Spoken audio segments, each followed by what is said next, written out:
Now, not all boys have the same hunger for learning the alphabet that Douglas had, and I am proud to be named after one of them.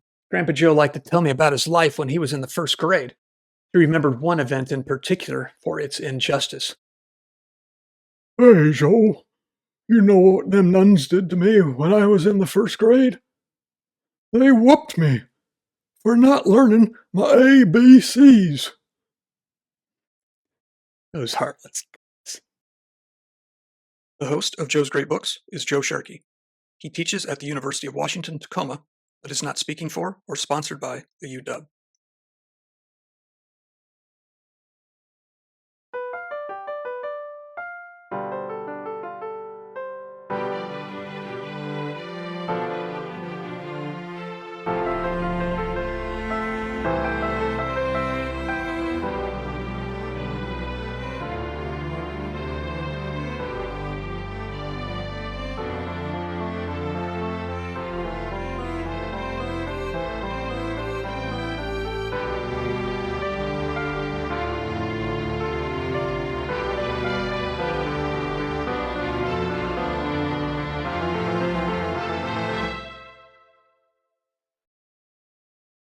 Hello, everybody.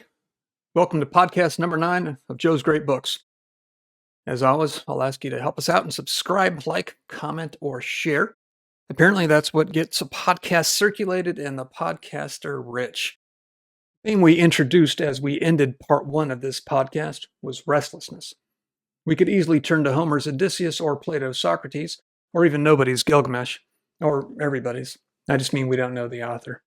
But we discussed each of them in the very first JGB podcast, which watch. It's wonderful, despite the hat. So let's pump in some new blood now and see how the concept plays out in the books of relative youngsters like St. Augustine, Jonathan Swift, and Johann Wolfgang von Goethe. In Augustine's Confessions, 400 AD, we might call restlessness learning's natural ascent. Augustine begins his autobiography by asking questions about God. But the inquiry turns back upon the questioner until Augustine is delving into questions about the self and the nature of man, similar to those implicit in Douglass's first paragraph. Man, Augustine writes, this part of your creation wishes to praise you. You arouse him to take joy in praising you, for you have made us for yourself, and our heart is restless until it rests in you. That last part is a famous line. A way to God, then, is through the self, the restless self. And for Augustine, this means the learning self. God sparks us to seek out truth and lights our path. Quote, who is there to teach me except him who enlightens my heart and uncovers its darkness? What else is it that has aroused my mind to seek out and to discuss and to consider such things? The fact that Augustine's mind was, quote, intent on questioning and restless for argument, end quote, he attributes to God. And this longing, or what Master Auld might have called his discontentment, is what propels him relentlessly upwards, from confusion to clarity, from false or inadequate conceptions of God to better and more complete conceptions. He grinds his way through theological errors. Is God a substance? Did he create evil? And what is evil anyway? Respective answers, no, no, and nothing. And through Manichaean Gnosticism to the superior but Christless Greeks, and only then to the Catholic Christian rational biblical truth, and finally to spiritual surrender and revelation. Only then does his restless heart come to rest. For Augustine, the ultimate rest of faith and trust in God is indeed a kind of rest, a state of mind and spirit which is free from its long discontentment. But it clearly was not a kind of relaxation, because Augustine wrote a preposterous amount in the 30 years he lived after finishing the Confessions. So the kind of rest he achieved did not make him inactive. Perhaps we should say that a restful spirit is an active spirit. Which leads us, of course, to Goethe. Johann Wolfgang von Goethe, the German Shakespeare. 1400 years after Augustine, after the Middle Ages and the Renaissance and the Enlightenment, and the budding disappointment as the Enlightenment grows unsure of itself, and as Christianity seems to enter its twilight, Goethe makes the means of striving ever more towards God into its own end.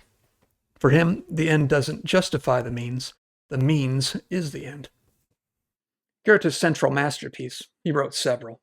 If you don't know him, when Goethe went number 2, the product was a masterpiece.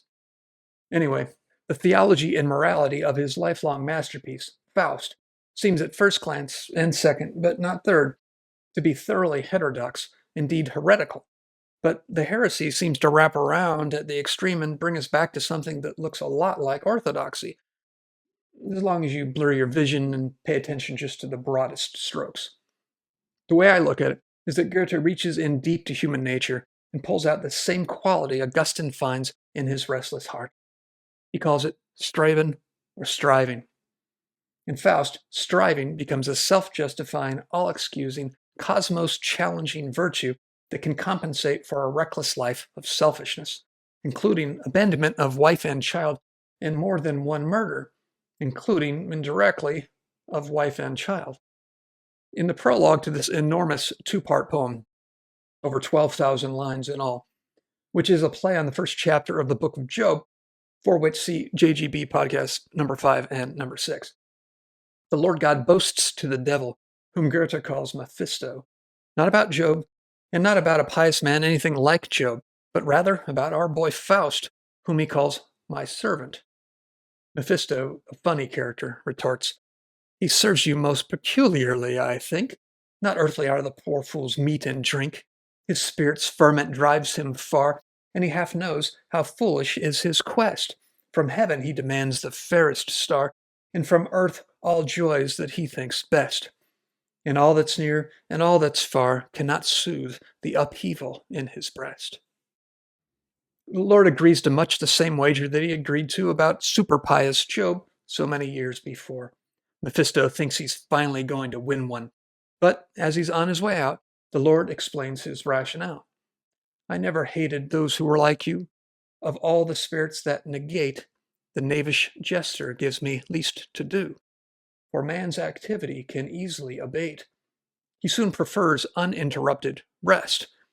To give him this companion hence seems best, who roils and must as devil help create." Wonderful lines.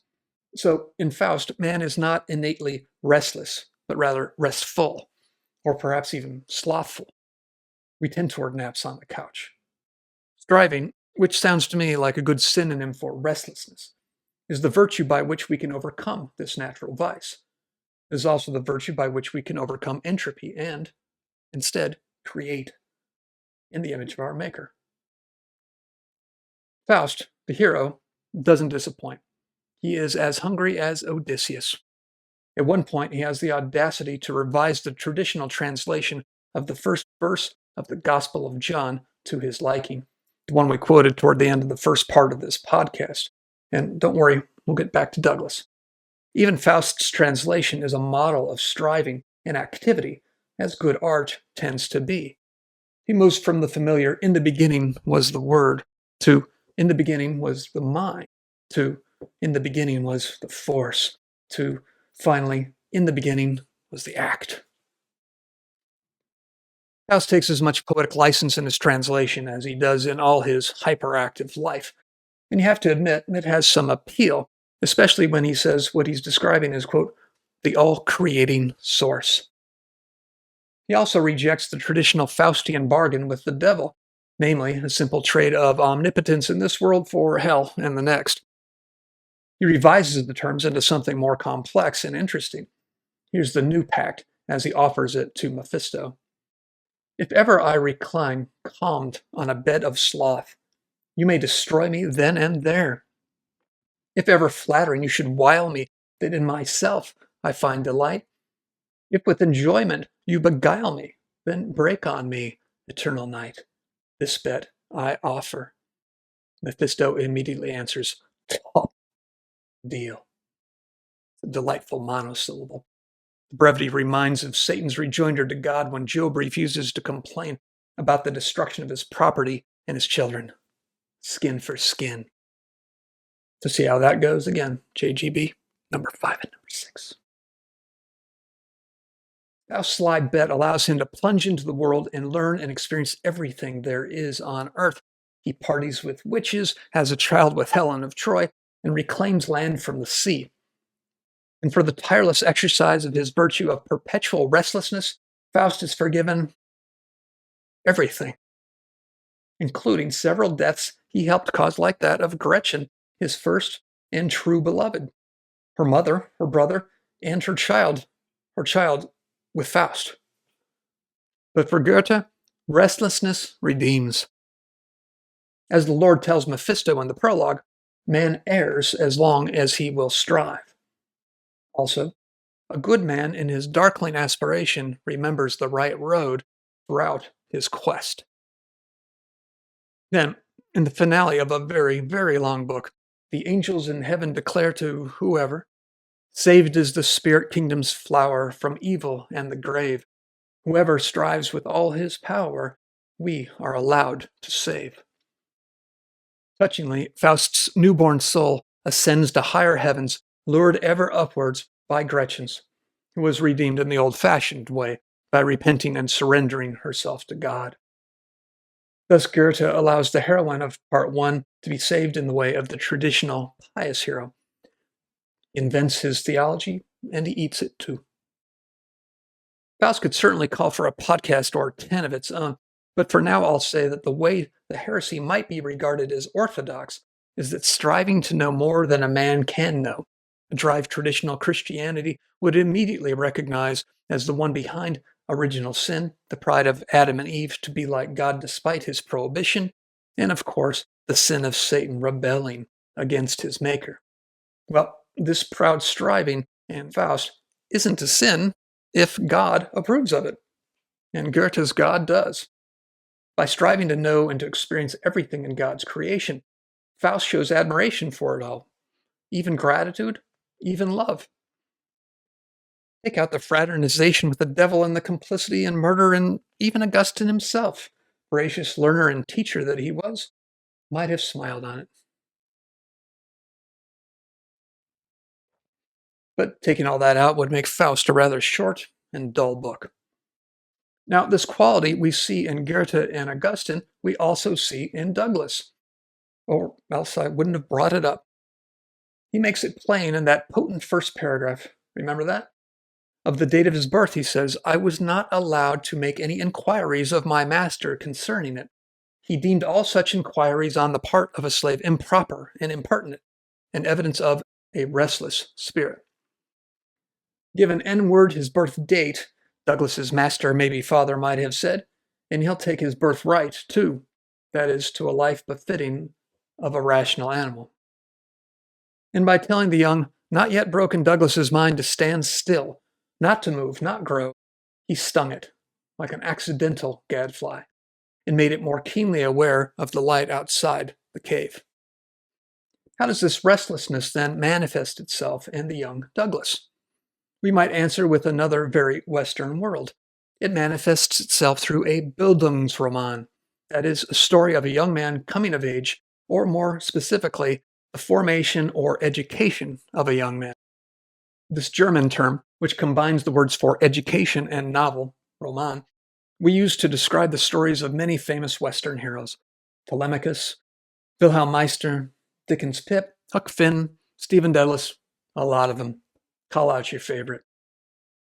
Douglass, though, is a slave, and he's not supposed to star in a Bildungsroman because he's not supposed to have any Bildung. But he does have restlessness. So if his mistress had been forbidden to educate him, he will have to educate himself. And like many a resourceful Western hero, think Odysseus, Portia, Tom Sawyer, he finds a way to work his will. So we are reading the narrative of the life of Frederick Douglass, autodidact, a do-it-yourself Bildungsroman. The young Douglass noticed that the lumber stacked near the docks to build boats were labeled A for aft, F for fore, L for larboard, or S for starboard. Each of these four letters is like a gold coin to him. Together, they are 2/13 of the fortune he is determined to collect. Since Douglass was well fed in Baltimore, unlike in Maryland, he was able to trade bread to the poor white boys in the neighborhood in exchange for tutoring. They make friends and sympathize with him that he'll never be free. It's touching. We'll read an excerpt later. Douglass challenges others to a writing contest, boasting he can write better than they can, and every time he loses, he learns how to improve. Later, he steals the used copybooks of Master Hugh's and Mistress Sophia's son to practice his handwriting. He says he managed to shape his letters even better than young Master Thomas did. He will put that skill to use later. It's worth reading a passage just for this story. From this time, I was most narrowly watched. If I was in a separate room any considerable length of time, I was sure to be suspected of having a book, and was at once called to give an account of myself. All this, however, was too late. The first step had been taken. Mistress, in teaching me the alphabet, had given me the inch, and no precaution could prevent me from taking the L. The plan which I adopted, and the one by which I was most successful, was that of making friends of all the little white boys whom I met in the street. As many of these as I could, I converted into teachers. With their kindly aid obtained at different times and in different places, I finally succeeded in learning to read. When I was sent off errands, I always took my book with me, and by going one part of my errand quickly, I found time to get a lesson in before my return. I used also to carry bread with me, enough of which was always in the house, and to which I was always welcome. For I was much better off in this regard than many of the poor white children in our neighborhood. This bread I used to bestow upon the hungry little urchins, who, in return, would give me that more valuable bread of knowledge. I like to read this passage to my freshmen, and seem spontaneously to reflect on my own occasional sloth. Sometimes, I say, when I feel a little lazy or put upon by the fact that I have to read a long book or grade a bunch of essays, I remind myself of this passage and how hungry Douglass was to learn, and how he had to fight just for the chance. And that shames me into doing my work. It doesn't seem to have the effect I intend. And that's okay, because not all of them will turn out bad. A digression in literature is a story within a story, for example, in the epic poem Beowulf. What I'd like to call a Class A digression instructs us about the main story and also entertains us in its own right.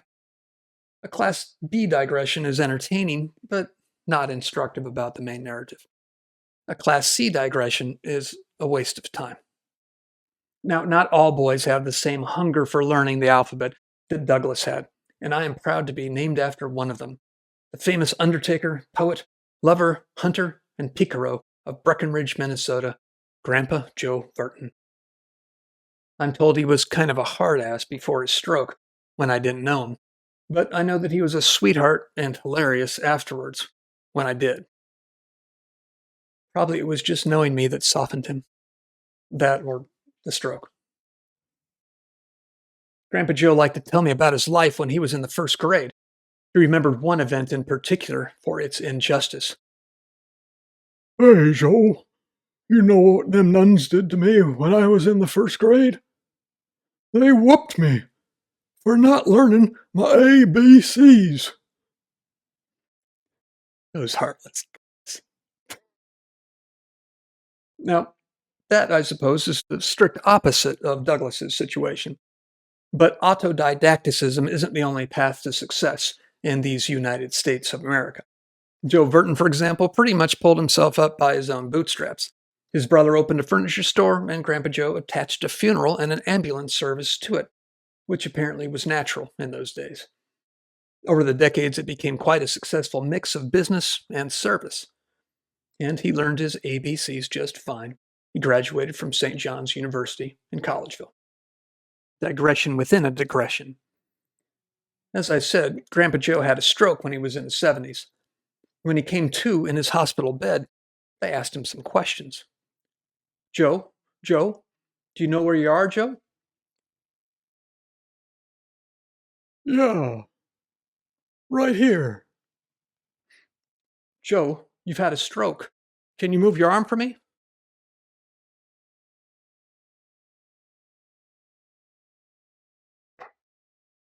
No, Joe, not that one. Can you move your other arm?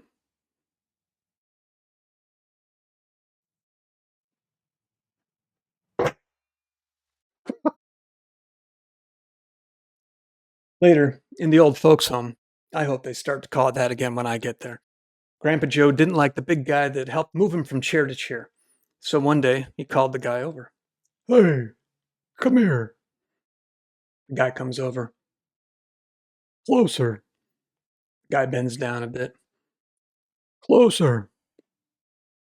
The guy bends down real close, and Joe smashes the back of his fist into his nose. Which is not funny, because violence is never funny, not even in Bugs Bunny cartoons, where it's hilarious. One more. Grandpa Joe liked to have visitors at the old folks' home, and he didn't give a rat if they had jobs or lives. So he would call my uncles on the phone and say, Hey, Steve, I'm dying. You better come now. and then throw the phone to the floor. One time, Steve, or maybe it was Tom, confronted him with the sign-in book, which is what everyone signs when they come to visit somebody in the old folks' home. It was obvious that he had been visited roughly 10 times as much as any other individual. So one of my uncles said, look, Joe, they called him by his first name, bunch of Minnesota hippies. Grandpa Joe took a look, blinked, and said, That's still not enough. okay, encore, since you insist. One of my uncles, very conscientious, loving guy, went through a living will with my grandpa very carefully for days, probably weeks. And then at some point later, he was going through the language about the cases in which my grandpa had already chosen do not resuscitate. So Grandpa Joe looks at it, blinks, and says, Tom, if they go by this, I could die. happens to the best of us. Well, like all true picaros, though, Grandpa Joe got the last laugh. He was named Citizen of the Year of Breckenridge, Minnesota. Recently, his sons, my uncles, donated the funeral home's ambulance service, business, equipment, everything, to St. Francis's Hospital. Not for a small value. Not bad for a white boy who hadn't learned his ABCs. even by the first grade. As I said, I didn't get to know him when he was still a pistol, but I do remember a few episodes with him before his stroke. I can tell because in those memories, he's walking and driving. I'll finish with one of these lest people think Grandpa Joe was only an old fellow who became hilarious after his stroke. I'm surprised I even understood this episode because I was very young at the time. Probably my mother explained it to me after the fact. But Grandpa Joe took me, and probably one or two of my siblings, but who cares, into a small grocery store in Minnesota owned by an old Swedish man named Sven, who had failing eyesight. I think Grandpa Joe actually needed an item there, but all I recall is him stopping in front of the condiments and picking out a jar of mayonnaise that had some clear green in it. He put it on the counter and paid for it. And I'm pretty sure he just threw it away, probably with his right hand when the left hand wasn't looking. The House of Joseph, as my mom likes to refer to it in all humility, produced 7 wonderful children, and their children, and their children. The crown jewel of that first batch of 7 is, of course, my mother, because, after all. End of digression. I'd call it a Class B. I mean, Class B.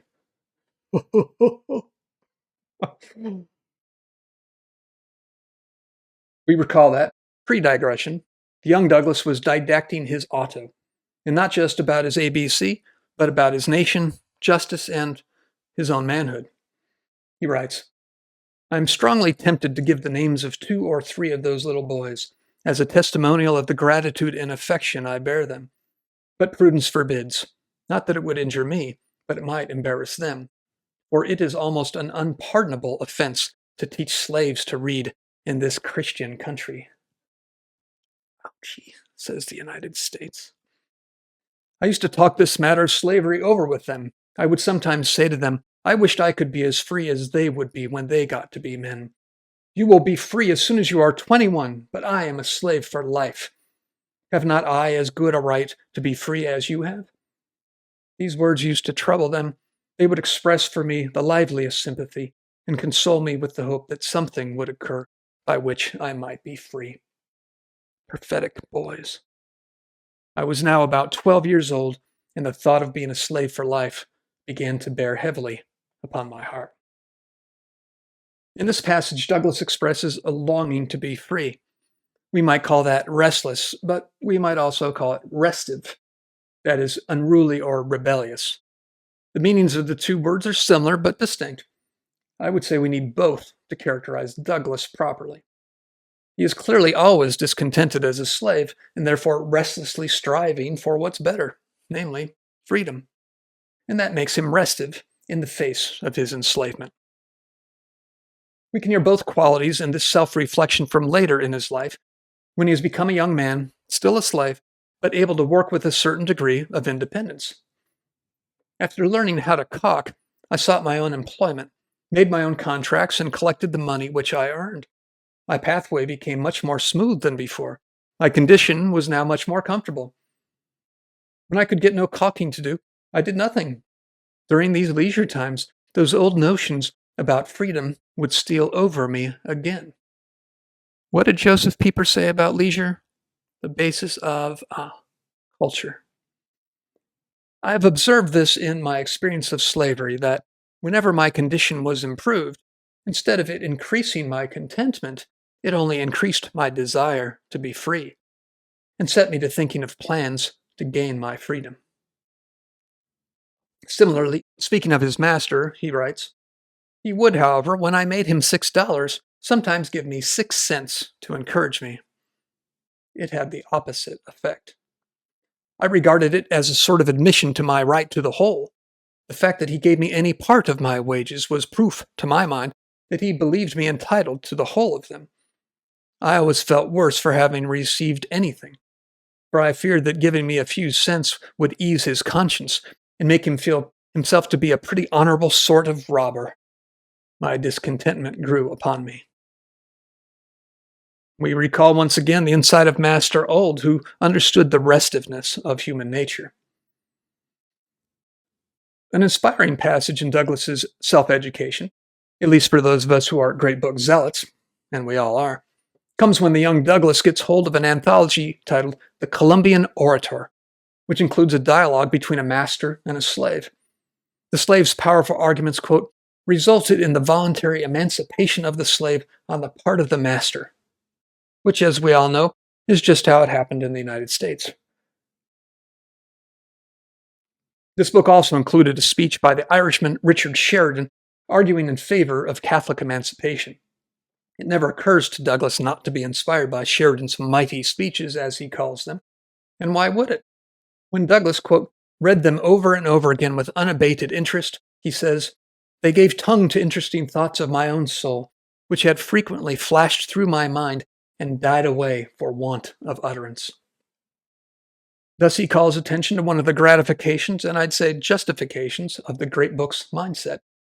A reader sometimes finds his own ideas already written down, centuries earlier, by someone with whom today's identitarians would say, just doesn't speak to you. Because race. But the moral he found in the dialogue was a universal one, quote, the power of truth over the conscience, end quote. In this case, even the conscience of a slaveholder. From Sheridan, he got, quote, a bold denunciation of slavery and a powerful vindication of human rights. The reading of these documents, he says, enabled me to utter my thoughts and to meet the arguments brought forward to sustain slavery. If Douglass can find fellowship with a dead Irishman, I can find inspiration in him. When I watched Glenn Loury's speech, the one I talked about in the preface to the first part of this series on Douglass, I found an excellent article by one Joshua Pauling, who writes that as he served annually on a Black History Month committee, quote, one of the things that struck me most through this historical digging each year was how frequently African Americans tapped into the great classical tradition and Western canon. This is where the growing push to decolonize the classics misses the point by rejecting the universal human heritage that has been a source of inspiration, comfort, and courage for people of all backgrounds. Later, Pauling turns to our subject for today, Frederick Douglass, and writes, quote, One quote that shows how Douglass was continually learning from the great tradition is found in his 1872 speech at the National Colored Convention. Then he quotes Douglass. "The colored man is the Jean Valjean of American society," Douglass lamented. "He has escaped from the galleys, but the workshop denies him work, and the inn denies him shelter. The ballot box, a fair vote, and the jury box, a fair trial." Pauling concludes, only 10 years after Victor Hugo penned Les Miserables, Douglass was referring to Valjean to make a central point in a major national speech. Pauling concludes by using Lowry's sentence structure as a template. Quote, "Hugo is mine," says Douglass. Victor Hugo, an author from France, writing from halfway across the globe in a country with very different social arrangements and culture, is for Douglass and for you and me. Wonderful. Douglass showed the same was true about Sheridan, an author for him. Once Douglass has tasted the fruit of the tree of knowledge, but is perpetually unable to eat his fill, he feels a discontentment, a restlessness that eats at him.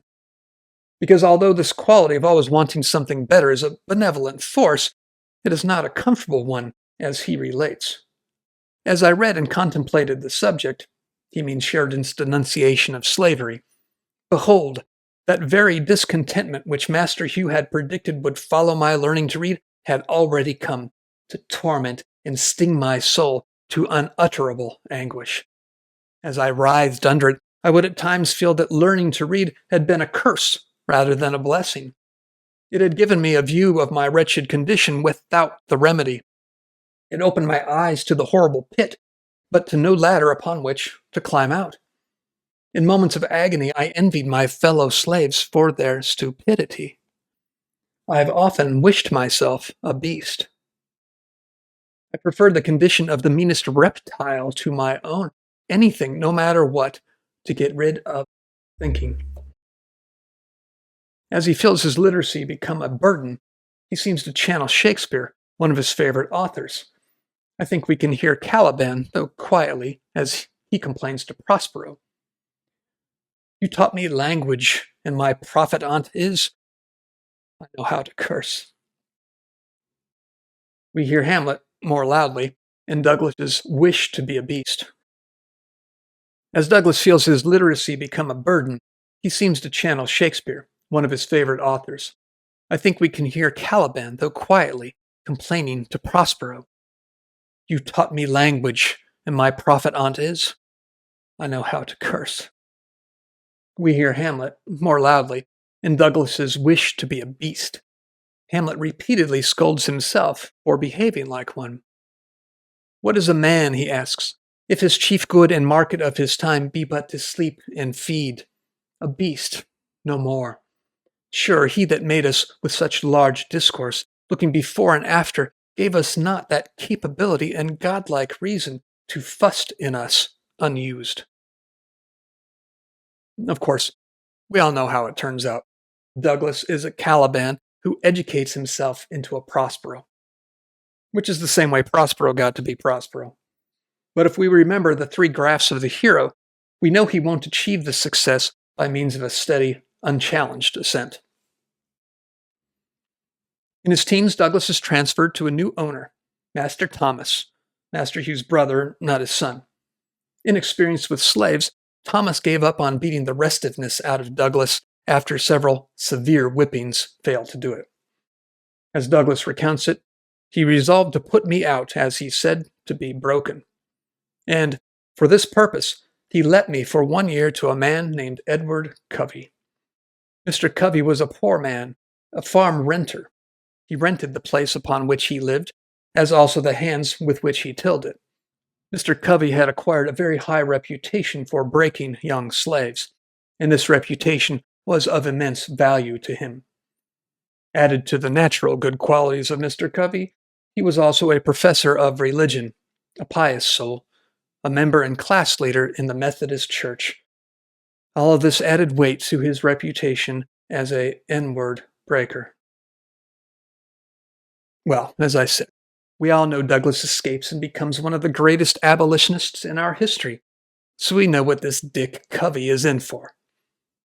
Douglass begins. If at any one time of my life more than another I was made to drink the bitterest dregs of slavery, that time was during the first 6 months of my stay with Mr. Covey. We were worked in all weathers. It was never too hot or too cold. It could never rain, blow, hail, or snow too hard for us to work in the field. Work, work, work was scarcely more the order of the day than of the night. The days were too short for him, and the shortest nights too long for him. I was somewhat unmanageable when I first went there. Ha! There we go. Sounds rather restive to me. Except then Douglass goes on. But a few months of this discipline tamed me. Mr. Covey succeeded in breaking me. I was broken in body, soul, and spirit. My natural elasticity was crushed. My intellect languished. The disposition to read departed. The cheerful spark that lingered about my eye died. The dark night of slavery closed in upon me. And behold, a man transformed into a brute. This is Douglass's nadir. As usual, the nadir of an epic hero story is death or hell. We'll accompany Douglass there in part 3.